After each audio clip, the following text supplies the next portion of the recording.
You visit Club Empathy during one of City Center fixer Dino's gigs, where your objective is to infiltrate the club and sabotage its operations. But the moment I first stepped onto the club's main floor, I completely forgot what I was supposed to do.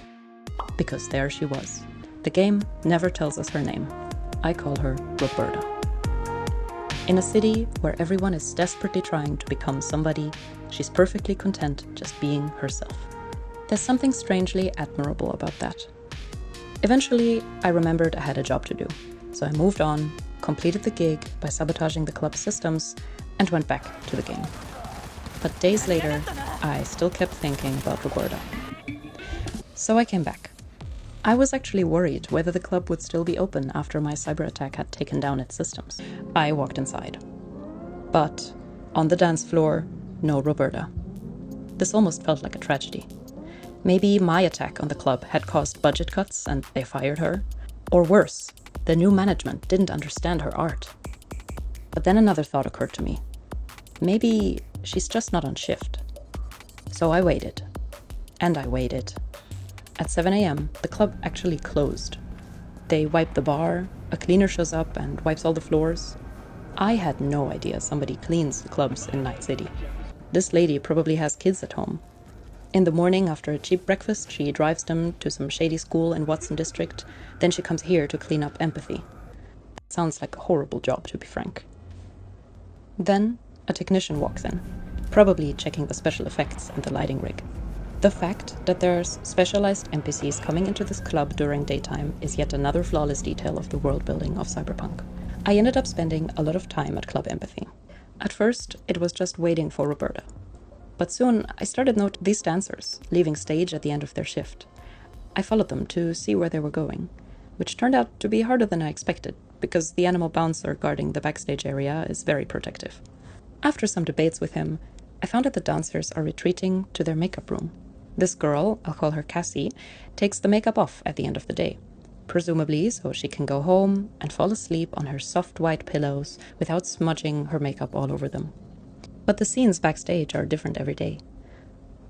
I followed this guy, Ringo, who went to take care of his friend Stella. She clearly had a rough day. Could she not afford rent this month? Did she get bad news from management? Something personal? As I watched them, I wondered if Roberta also had such a secret backstage life. I decided if she ever comes back, I will follow her here. Another important character in this place is the head of security, Muscle from the Animal Gang, who has a tendency to get absolutely wasted on the job. The bartender gives him something to clear his mind. He heads into the bathroom to take it. So naturally, I followed him. That wasn't my greatest idea. I walked in at exactly the wrong moment. Sorry, dude. And then, when I'd almost given up the hope that she'd ever show up, Roberta. Completely unimpressed by the universe. I just stood there for several minutes, watching. People were absolutely in love with her performance, dancing ecstatically around her, creating something that honestly felt like a piece of art.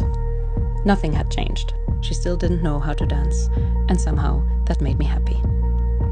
Finally, the end of her shift came around, and Roberta even unpacked some dope dance moves. As she hurried backstage, I already knew how to avoid the bouncer. He typically makes a stop at this vending machine to satisfy his cravings for matcha iced tea. What I found in the makeup room was a pleasant surprise. Unlike Cassie, Roberta puts on fresh makeup. Now I also understood why she was hurrying so much. She must have a date. At least that's what I chose to believe. The world building in Cyberpunk is vast and complex, and I love it for that. But beneath all this complexity, it is also predictable. There's something deeply reassuring about a world with boundaries, whose rules never change. Compared to the real world, Night City feels strangely safe, dependable. At the end of the day, the Tiger Claws are still fighting the cops, the bartender and cleaner are still picking up the mess left in the club, and the technician continues checking the lights. Cyberpunk's uniqueness shines through in these moments. Moments like this, when a nameless NPC is standing perfectly still, somehow becoming unforgettable. Thanks, Roberta.